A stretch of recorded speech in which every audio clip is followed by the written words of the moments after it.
ভাঙড় ও ক্যানিং দক্ষিণ চব্বিশ পরগনার এই দুই কেন্দ্র বরাবরই রাজনৈতিকভাবে স্পর্শকাতর। গত কয়েক বছরে এখানে তৃণমূল কংগ্রেস এবং আইএসএফ এর মধ্যে যে তীব্র মেরুকরণ তৈরি হয়েছে তা এবার ভোটের আগে আরও ধারালো রূপ নিচ্ছে। এই প্রেক্ষাপটে আরাবুল ইসলামের ছেলে হাকিমুল ইসলামের তৃণমূল ছেড়ে আইএসএফ এ যোগদান নিছক দলবদল নয়, এটা সরাসরি ভোটের অঙ্কে প্রভাব ফেলতে পারে এমন একটা গুরুত্বপূর্ণ ঘটনা হিসেবে দেখছে রাজনৈতিক মহল। ভাঙড়ে একটা সময় তৃণমূলের শক্ত ঘাঁটি হিসেবে পরিচিত অঞ্চল এখন ধীরে ধীরে চ্যালেঞ্জের মুখে, আর সেই ফাঁকেই শক্তি বাড়াচ্ছে আইএসএফ। বিশেষ করে যুব ভোট ব্যাংকে হাকিমুলের প্রভাব আর তার বাবার আগে আইএসএফ এ যোগ দেওয়া, এই দুয়ের যোগফল ভাঙড় ও ক্যানিং পূর্বে তৃণমূলের সংগঠনকে চাপে ফেলতে পারে।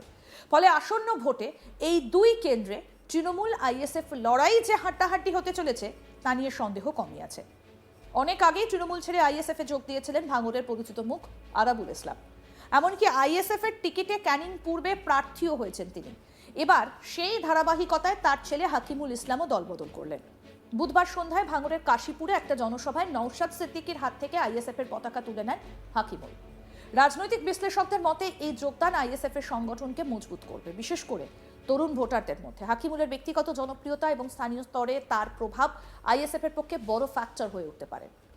এই ভোটের আগে এই ধরনের মুখ তৃণমূল ছেড়ে চলে যাওয়া স্বাভাবিকভাবেই শাসক দলের জন্য যথেষ্ট অস্বস্তিকর। হাকিমুল ইসলাম নিজেই জানাচ্ছেন তৃণমূলে থেকে তিনি কাজ করতে পারছিলেন না, দলের নেতৃত্ব নিয়ে অসন্তোষ প্রকাশ করেছেন। তার দাবি ভাঙড়ে তৃণমূল ধীরে ধীরে ভাঙছে এবং আইএসএফ বিকল্প শক্তি হিসেবে উঠে আসছে। তিনি আরও বলেন নওশাদ সিদ্দিকী এবারও বিপুল ভোটে জিতবেন এবং ক্যানিং পূর্বে তার বাবা আরাবুল ইসলামের জয় শুধু সময়ের অপেক্ষা। কি বলছেন হাকিমুল ইসলাম, আরাবুল ইসলামের ছেলে, শুনবো।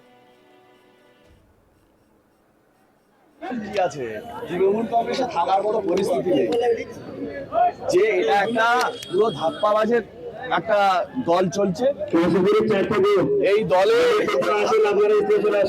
এই দলে নটোরিয়াস ক্রিমিনালের মতো লোক যদি ক্যান্ডিডেট হয়, তারা যদি নেতৃত্বের অবস্থায় থাকে, এই দলটা করার মতো আর মানসিকতা পরিস্থিতি আর থাকে না।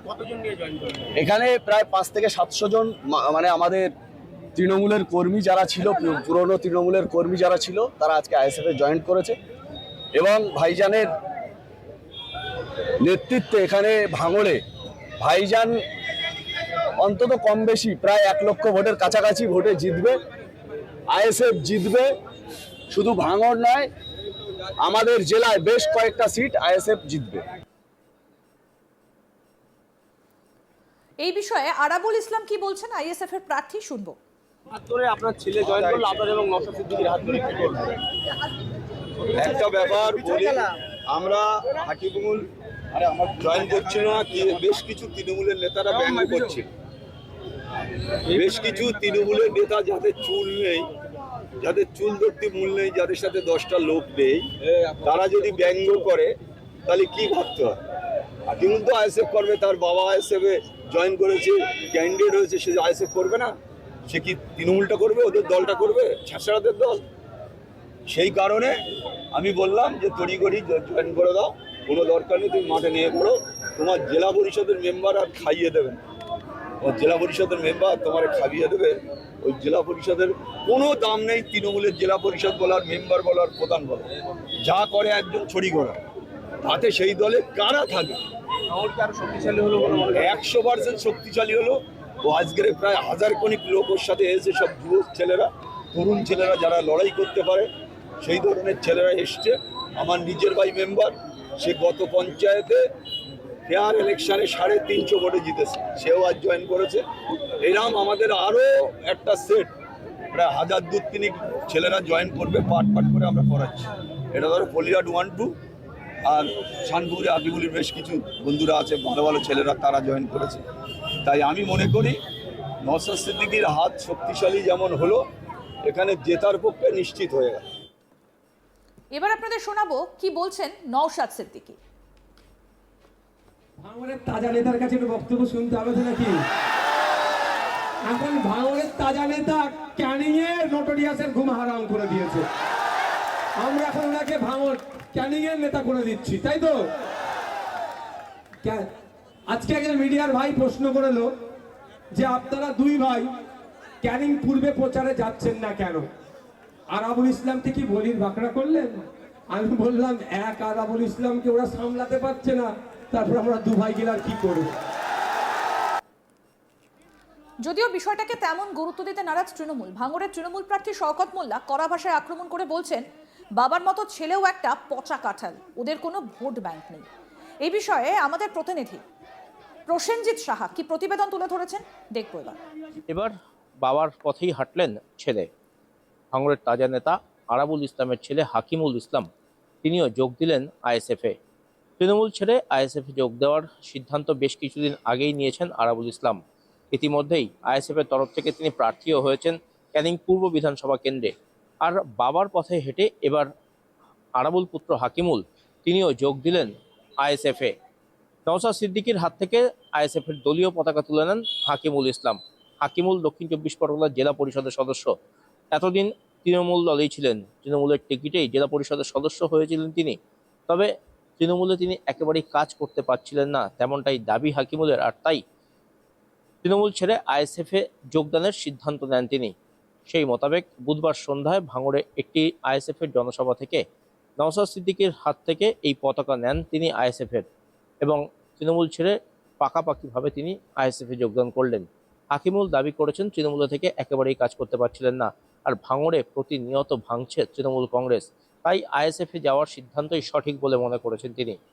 আরাবুল ইসলাম কিছুদিন আগেই গিয়েছেন আইএসএফে, এবার তার ছেলে হাকিমুল আইএসএফে আসায় আইএসএফের শক্তি এই ভাঙড় এলাকাতে আরও বেশ খানিকটা বৃদ্ধি পেল, তেমনটাই মনে করছে রাজনৈতিক মহল। তার কারণ যুব সম্প্রদায়ের মধ্যে হাকিমুলের যথেষ্ট জনপ্রিয়তা রয়েছে, আর তাই হাকিমুল আইএসএফে যোগ দিতে যুবকরাও যথেষ্ট বেশি উৎসাহিত হবে, তেমনটাই মনে করছে রাজনৈতিক মহল। আইএসএফের চেয়ারম্যান নওশাদ সিদ্দিকী তিনিই কার্যত এই আইএসএফের দলীয় পতাকা তিনি হাকিমুলের হাতে তুলে দেন। হাকিমুল দাবি করেছেন এবারও নওশাদ সিদ্দিকী ভাঙড় বিধানসভা থেকে বিপুল পরিমাণ ভোটে জয়লাভ করবেন। তবে ভাঙড়ে নির্বাচনের লড়াই এবার যথেষ্ট কঠিন আইএসএফ এবং তৃণমূলের মধ্যে। এখানে বিজেপি বা অন্য কোনো বিরোধী দল কোনো ফ্যাক্টর নয়। এখানে সিপিএম এবং আইএসএফ জোটই কার্যত তৃণমূলের মূল বিরোধী শক্তি। আর সেই বিরোধী শক্তি একত্রিত হয়ে ইতিমধ্যেই ভাঙড়ের মাটিতে তারা রাজনৈতিক প্রচার থেকে শুরু করে অন্যান্য যে সমস্ত কাজকর্ম সেটা শুরু করে দিয়েছেন, এবং নওশাদ সিদ্দিকী যেখানে যাচ্ছেন সেখানে মানুষের ঢল নামছেন। যদিও শওকত মোল্লা এখানে রয়েছেন তৃণমূল প্রার্থী, ফলে নওশাদ সিদ্দিকীর জয় যে সহজ হবে না সেটা কিন্তু সকলেই মনে করছেন। শওকত মোল্লা এদিকে নওশাদ সিদ্দিকীকে পাত্তা দিতেই নারাজ। তিনি দাবি করেছেন ভাঙড় থেকে তৃণমূল কংগ্রেস জয়লাভ করবে। তার কারণ 2024-এর লোকসভা নির্বাচনের হিসেব যদি দেখা হয়, সেক্ষেত্রে আইএসএফের থেকে তৃণমূল কংগ্রেস প্রায় 60,000-এর বেশি ভোটে ভাঙড় থেকে এগিয়ে রয়েছে। আর সেই হিসেব থেকেই কার্যত শওকত মোল্লা দাবি করছেন এবারে বিধানসভা ভোটে সেই মার্জিন 1 লক্ষ পার হয়ে যাবে। শওকত মোল্লা দাবি করছেন আরাবুল যেমন তৃণমূল ছেড়ে তিনি গিয়েছেন আইএসএফে, তিনি একটা পচা নেতা, তেমনি তার ছেলে হাকিমুল ইসলামও পচা কাঁঠাল, এমনটাই কিন্তু হাকিমুল ইসলাম সম্পর্কে দাবি করেছেন শওকত মোল্লা। সব মিলিয়ে বাবার পর ছেলে যে এই আইএসএফে যোগ দিল, তাতে আইএসএফের কতটা শক্তি বৃদ্ধি হলো ভাঙড়ে, বা এর বেনিফিট কতটা আইএসএফ পাবে তা সময়ই বলবে। তবে পুরো বিষয়টি নিয়ে তৃণমূলের তরফে কিন্তু যথেষ্ট বিষয়টি গুরুত্ব দিয়ে দেখা হচ্ছে। হাকিমুলের সাথে যে যুব সংগঠন রয়েছে, সেই যুব সংগঠন আইএসএফে গেলে তা তৃণমূলের জন্য কতটা ক্ষতিকর হতে পারে সেটাও কিন্তু যথেষ্ট লক্ষ্য রাখছে তৃণমূল কংগ্রেস। যদিও তৃণমূল নেতৃত্বরা প্রকাশ্যে এই বিষয়টিকে পাত্তা দিতে নারাজ। অন্যদিকে হাকিমুল দলে আসায় যথেষ্ট খুশি আইএসএফ কর্মীরা। আরও আপডেট পেতে দেখতে থাকুন আজ তাক বাংলা, সাবস্ক্রাইব করুন, নোটিফিকেশন পেতে বেল বাটন অপশন প্রেস করুন।